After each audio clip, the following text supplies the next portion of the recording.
Our next topic is classification of signals. So how many different ways are there to classify the signal? What are the different classifications of signals? Signals are broadly classified into two types. First type of classification.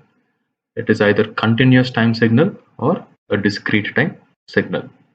We'll look into this later in the next slide. And there's another type of classification based on the signal properties. They are deterministic and random, periodic and non-periodic, even and odd, energy and power, causal and non-causal. So each of these continuous time signals or discrete time signal can fall into either deterministic or random, periodic or non-periodic, even or odd, energy or power signal, causal or non-causal signal. So if I give a signal, it can be either continuous time signal or a discrete time signal. And each signal can either be deterministic or random. It can be periodic or non-periodic. It can be even or odd. It can be an energy signal or a power signal. It can be a causal or non-causal signal. So let us go into continuous signal. What is a continuous time signal?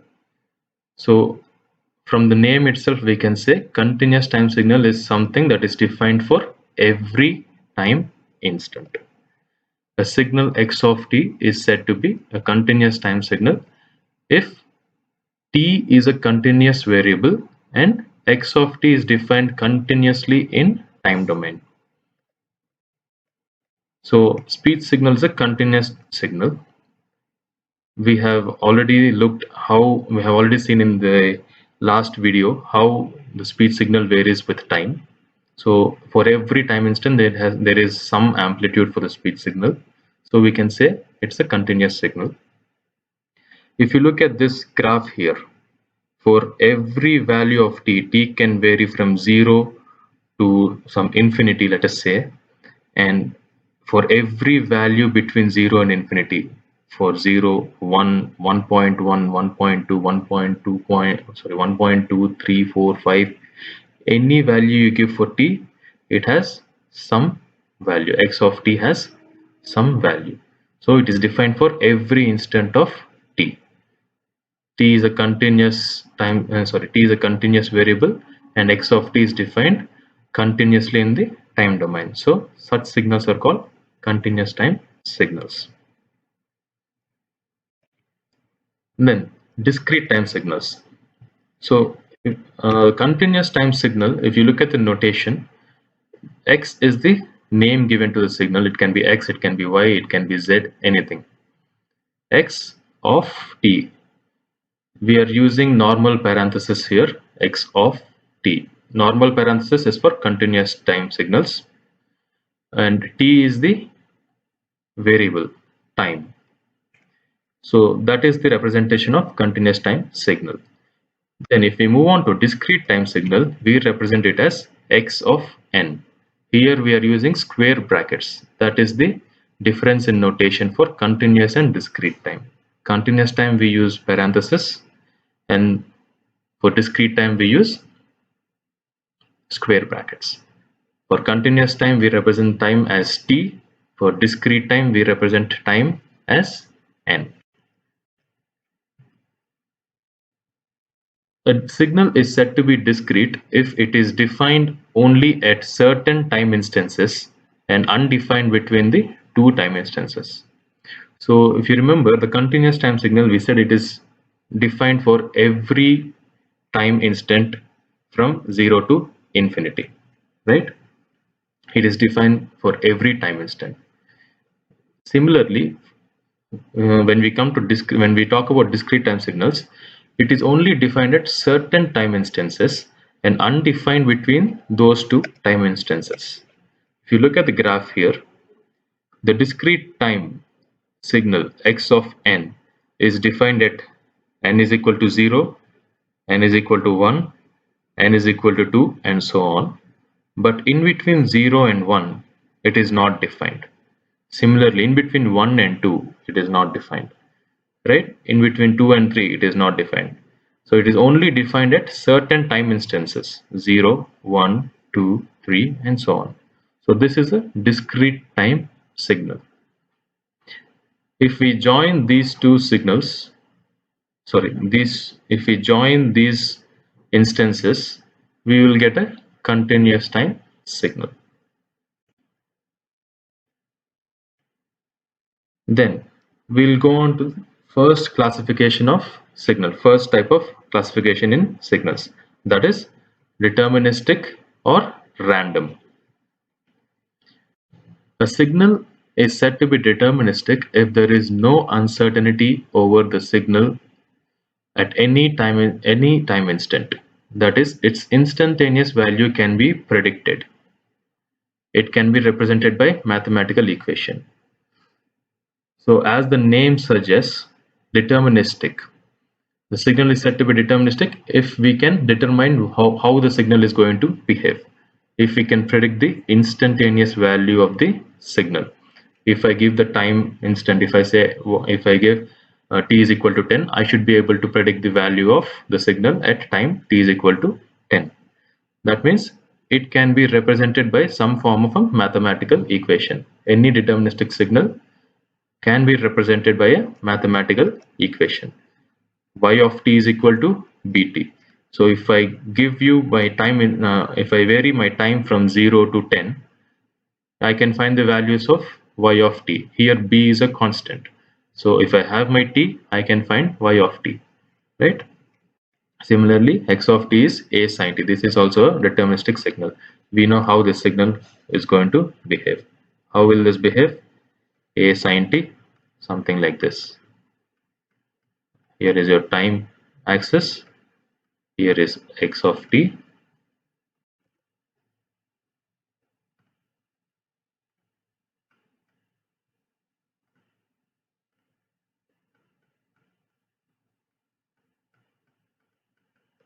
So a sin t, it will be like this, something like this, right?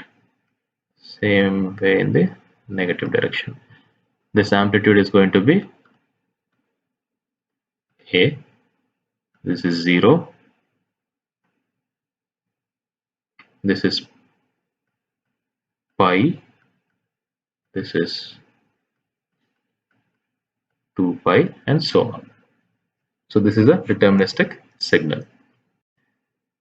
Or x of n, now I am defining x of n as 2 for n greater than 0, greater than or equal to 0, 0 otherwise. How will we draw this signal? It will be something like this.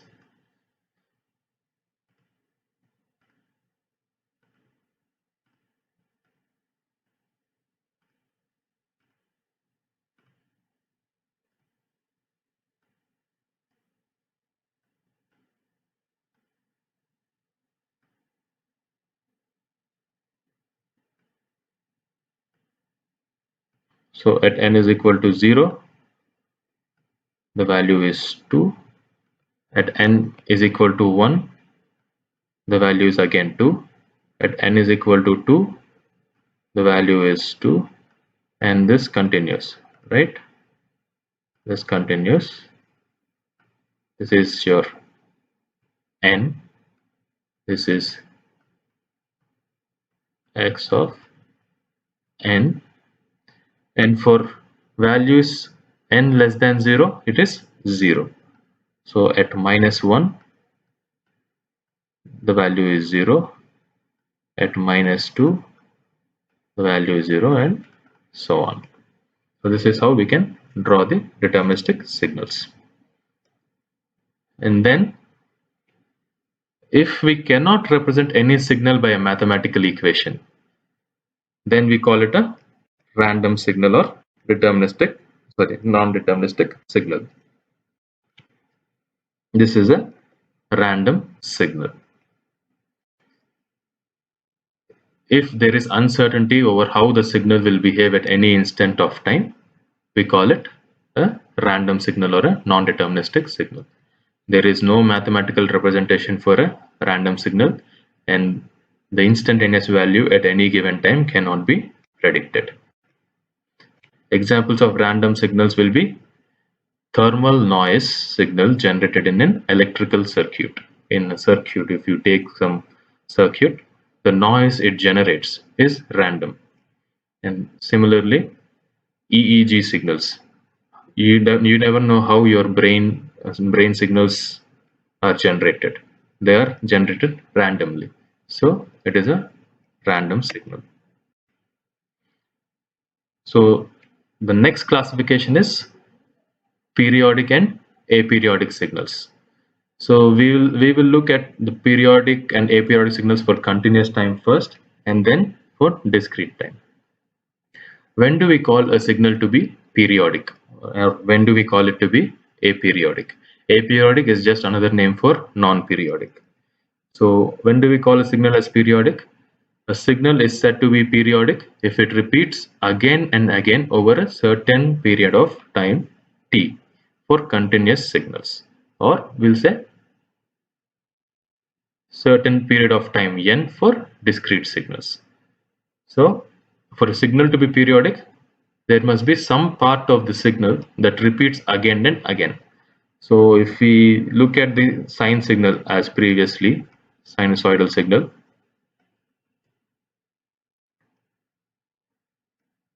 right? I'm just drawing randomly, but assume it's a proper sine signal. If you look at this, the signal is this portion of the signal, right? From this part till this part. It is again and again, repeating again and again from 0 to 2 pi, right? It is repeating again and again from 0 to 2 pi, again from 2 pi to, we'll say 4 pi,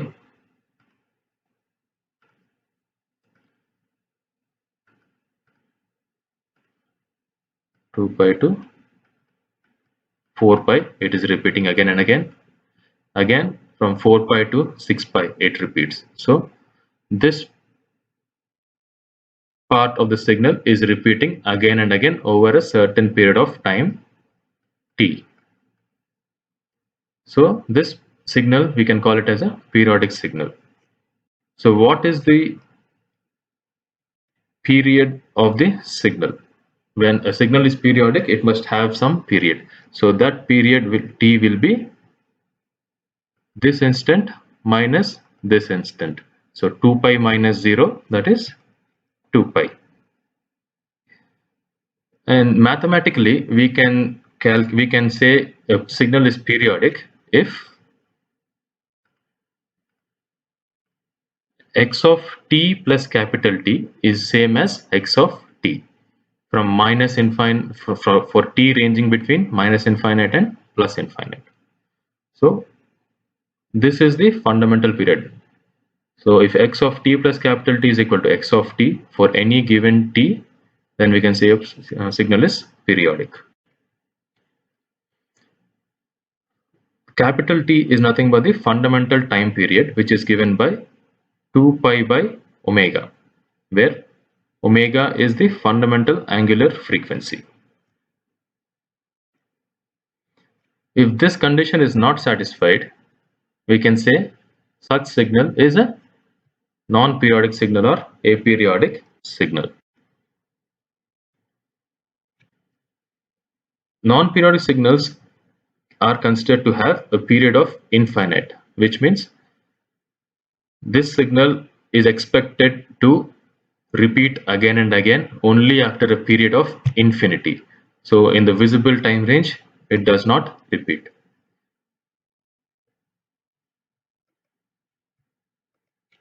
Now moving on to the discrete signals, this is the condition for a signal to be periodic. X of n plus capital N is equal to x of n for all values of n. Capital N is the fundamental time period. The fundamental time period n is given by 2 pi k by omega, where omega is the fundamental angular frequency, and k is the smallest possible positive integer which makes n a positive integer, right? K is the smallest positive integer which can take values from 1, 2, 3 and so on. For which value of k n becomes a positive integer, the smallest positive integer of k for which n becomes a positive integer will be your fundamental time period of your periodic discrete signal.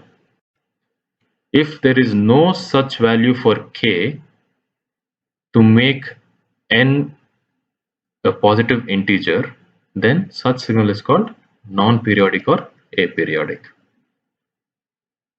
So let us see some problems on periodic and aperiodic.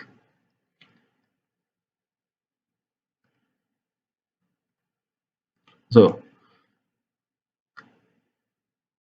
now we are given a signal x of t is equal to 2 cos t by 4, and we are asked to find if it is periodic. So the first thing we do, we will compare this with a standard equation of cos, right? There are certain standard equations, that is cos omega t plus pi, where pi is the phase and omega is the angular frequency. That is a standard form of any cosine or sine signal.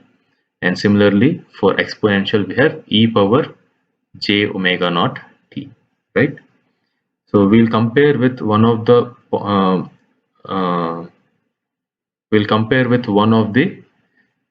standard forms,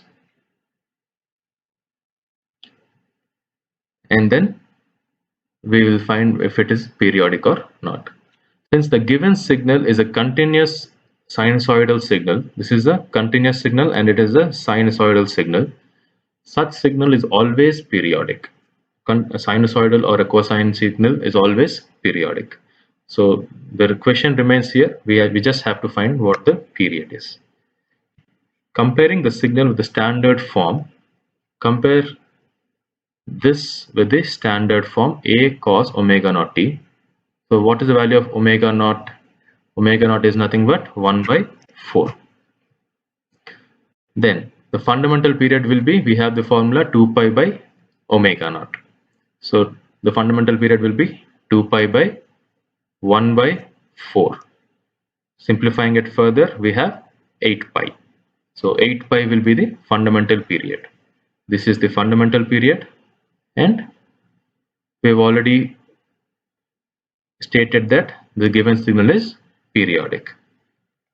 So the given signal x of t is periodic with fundamental period capital T is equal to 8 pi. The next problem, we have a signal x of t is equal to e power alpha t, and the value of alpha is greater than 1. We have to find if this signal is periodic. If it is periodic, we have to find the fundamental time period. If it is not periodic, there is no requirement of finding the fundamental time period. So let's go to the solution. So this is the given signal x of t is e power alpha t. Now we'll just find x of t plus capital T. If we find x of t plus capital T, if we can show x of t plus capital T is equal to x of t, then the given signal is periodic. Otherwise it is non-periodic. So x of t plus t, how do we find? In place of t, we are substituting t plus capital T. So on the right hand side also we do the same, e power alpha t plus capital T. Now e power, this can be further simplified into e power alpha t into e power alpha capital T, right? Now we are given alpha is greater than 1. Alpha is greater than 1. So we also know E has a numerical value of 2.71. So if you look at the second half of this signal, this right hand side, e power alpha capital T, E is 2.71. alpha is some value greater than 1. So let us say 2. So e power 2, 2.71 power 2, it is somewhere around 5, right? Greater than 1. It is definitely greater than 1. So this entire e power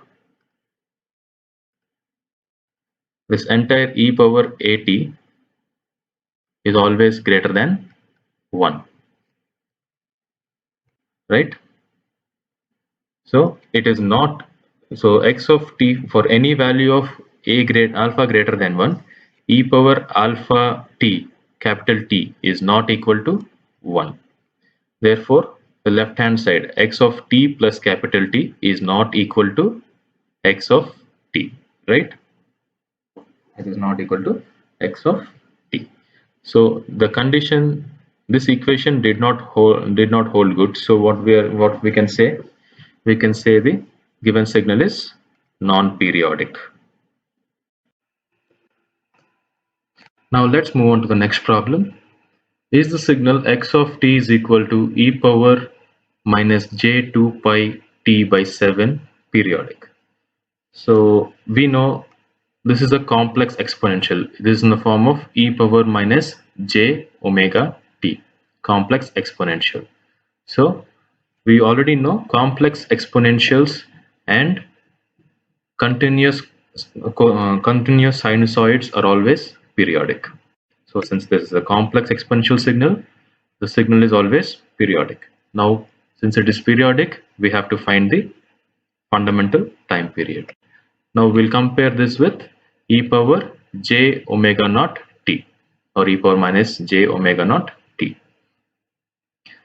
So when we compare it with this form, what will be the value of omega naught? Omega naught will be equal to 2 pi by 7. Then what is the formula for fundamental time period? The formula for fundamental time period is T, capital T, is equal to 2 pi by omega naught. Substitute the value of omega naught as 2 pi by 7. We get the fundamental period to be equal to 7. So the given signal x of t is equal to e power minus j 2 pi t by 7 is a periodic signal with fundamental time period t is equal to 7. In case you do not remember that complex exponential signals or continuous sinusoids are always periodic, you can start the solution at this point, comparing it with the standard form, find omega naught and find the time period. Substitute this value of capital T in the equation x of t plus capital T, that is nothing but e power minus j 2 pi. In place of t, we will put t plus capital T by 7. So substitute the value of capital T here and here and simplify. If you get the right hand side as x of t, then the signal is periodic. In case you do not get this condition, in case you get x of t plus capital T is not equal to x of t, then the given signal is non-periodic. Okay.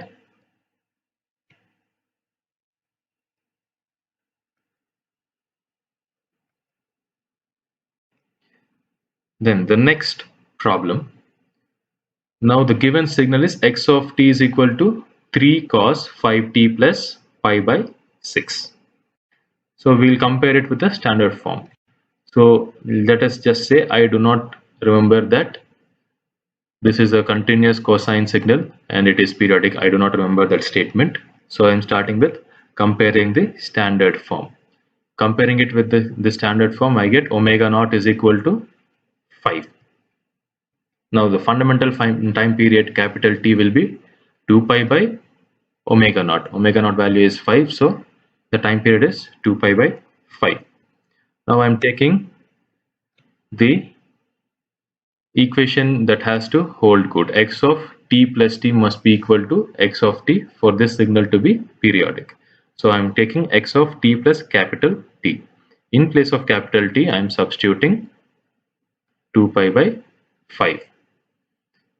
So what is my x of t? It is 3 cos 5t plus pi by 6. So x of t plus 2 pi by 5. In place of t, I am just replacing t with t plus 2 pi by 5. So that is equal to 3 cos 5t plus 5 into 2 pi by 5 plus pi by 6. Right? Just replacing this t with t plus 2 by 5. Simplifying this further, here 5 and 5 gets cancelled. We have 5t plus 2 pi plus pi by 6. Now I'll just get 2 pi outside and take 5t inside. So it is 3 cos 2 pi plus 5t plus pi by 6. So what is cos 2? So this is, I'll assume this to be some theta. Cos 2 pi plus theta is nothing but cos theta. So the final value will be 3 cos 5t plus 5 by 6, which is the same as your x of t. So x of t plus t is equal to x of t. So we can say the given signal is periodic with the fundamental time period capital T is equal to 2 pi by 5.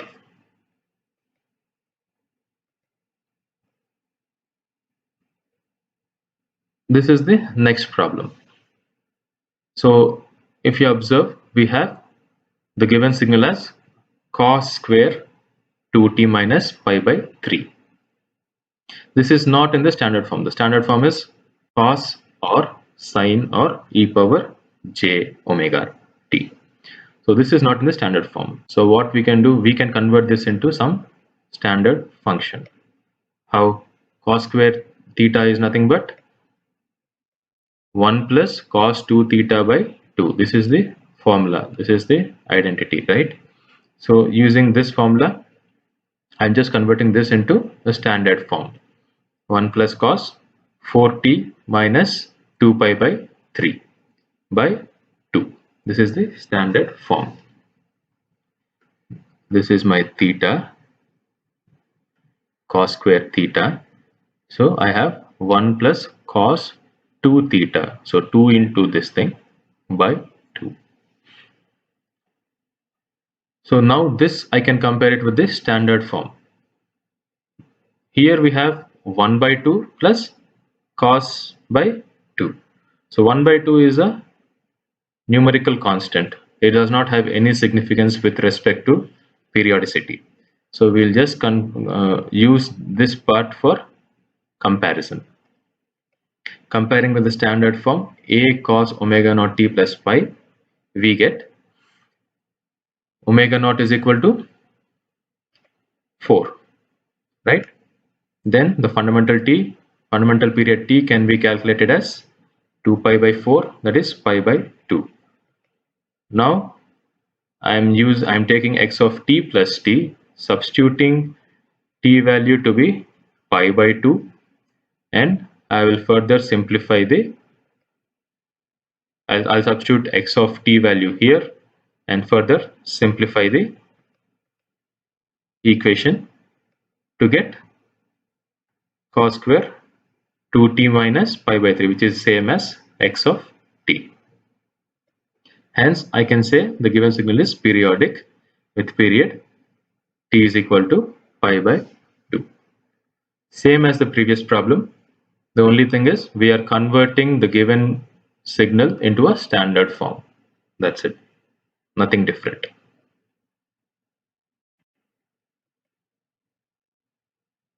Now this is slightly different.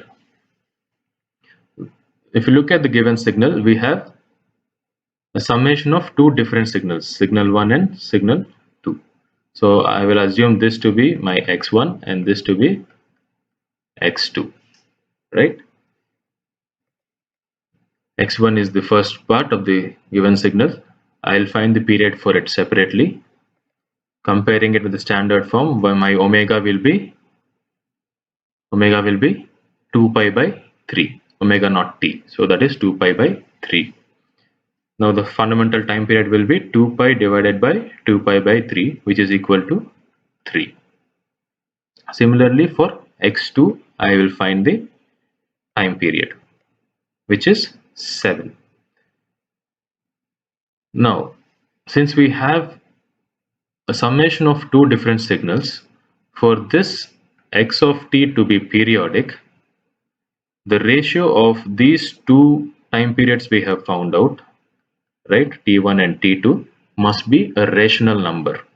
So basically t1 by t2 must be equal to a rational number. If it is an irrational number, the given signal is non-periodic. So what is t1 by t2? 3 by 7. 3 by 7 is a rational number. So we say x of t is periodic. So since we have concluded that x of t is periodic, now we have to find the period of x of t. We know the individual periods of x1 and x2. We have to find the fundamental time period of the combined function x of t. So to find the fundamental time period of x of t, we'll just take the LCM of these two individual periods. LCM of t1 and t2. LCM of 3 and 7 is 21. So the fundamental time period is 21.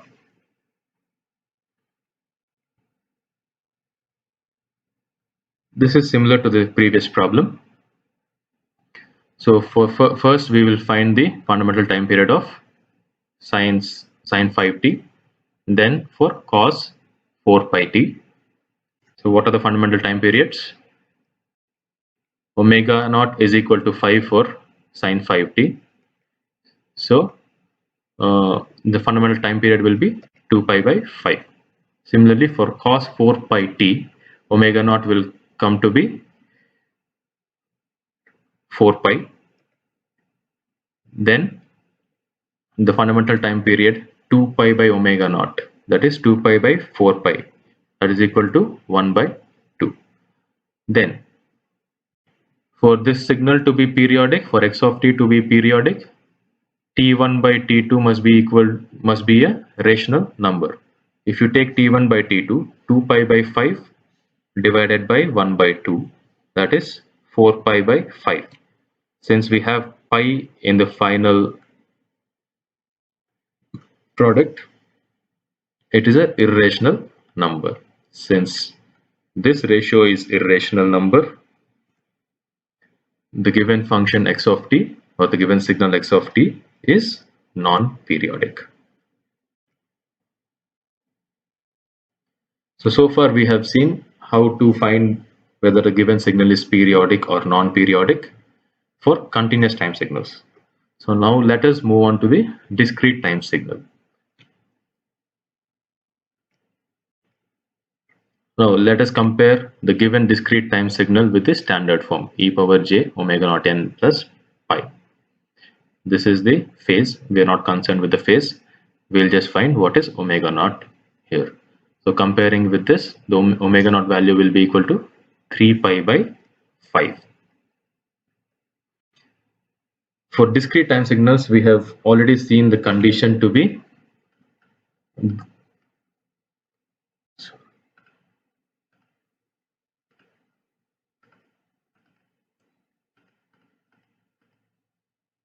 the condition is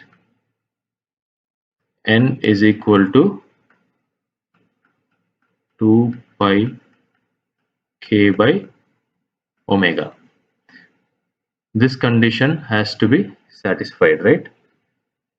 Sorry, there must be some value of k, some integer value of k, positive integer value of k, such that n is also an integer. If this condition holds good, then we say the given signal is periodic.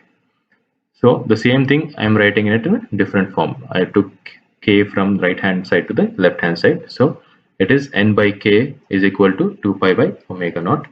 I'll substitute the value of omega naught here. It becomes 10 by 3. So the value of n is equal to 10k by 3. Now k can take values of positive integer.